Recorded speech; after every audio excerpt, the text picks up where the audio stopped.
আসসালামু আলাইকুম রহমতুল্লাহ। আমি মোহাম্মদ সাজিদুল ইসলাম ভুইয়া, নেচার ও সেভ লাইফের পক্ষ থেকে আপনাদেরকে জানাচ্ছি আন্তরিক শুভেচ্ছা এবং অভিনন্দন। কেন আমরা সেরা? দাঁতের জগতে কেন আমরা সেরা? ইতিমধ্যে প্রমাণ করতে পেরেছে মাশরুম উরুকেয়ার প্লাস দাঁতের সমস্যার সমাধানে একটি অপ্রতিদ্বন্দ্বী এবং অদ্বিতীয় প্রোডাক্টটি ব্যবহারে দাঁতের সমস্যায় হাজারো মানুষ সুস্থ আছেন।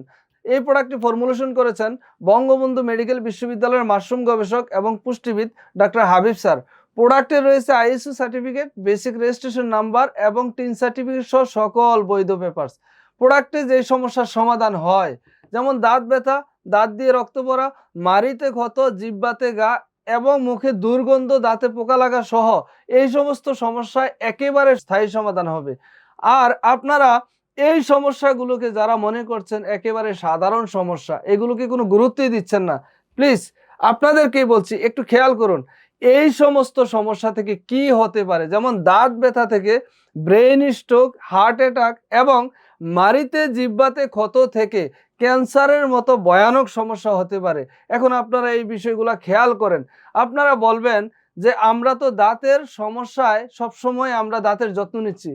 আমি বলবো আপনারা কি দিয়ে যত্ন নিচ্ছেন একটু খেয়াল করেন। আপনারা কি দিয়ে, বাজার থেকে যেই পেস্ট আপনার পছন্দের তালিকায় যে পেস্ট আছে ওইটার উপাদানগুলো একটু খেয়াল করে দেখেন, এটার উপাদানগুলো কি।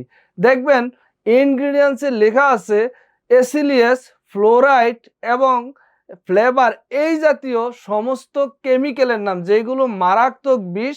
আপনারা গুগলে সার্চ দিয়ে দেখবেন এই সমস্ত উপাদানের কি পরিমাণ ক্ষতি, আপনারা গুগলে সার্চ দিলেই দেখতে পাবেন। ওই জায়গা থেকে আমি বলবো মাশরুম ওরোকেয়ার প্লাস কেন ব্যবহার করবেন, এটার উপাদানগুলো কি।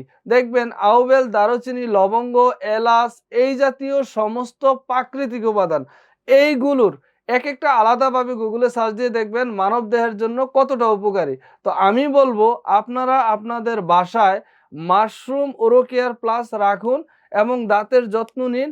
প্রাকৃতিক উপায়ে আপনারা আপনাদের সমস্ত দাঁতের সমস্যা থেকে সেফ থাকুন। ফ্যামিলির প্রত্যেকটা মানুষকে সুস্থ রাখার দায়িত্ব আপনার। আমি বললাম ডিফারেন্সগুলো, আপনার সিদ্ধান্ত, আপনি কি করবেন। আসসালামু আলাইকুম।